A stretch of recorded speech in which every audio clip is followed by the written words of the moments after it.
You ask Tiger to solve. This deals with linear equations with one unknown. The final result is g equals 2. Let's solve it step by step. Simplify the expression. Expand the parentheses. Group like terms. Simplify the arithmetic. Group all constants on the right side of the equation. Subtract 24 from both sides. Simplify the arithmetic.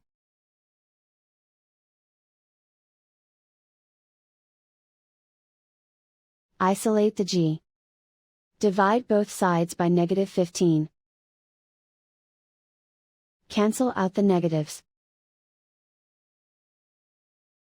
Simplify the fraction.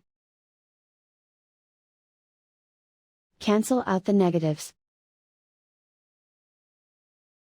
Find the greatest common factor of the numerator and denominator. Factor out and cancel the greatest common factor. And so the final result is g equals 2.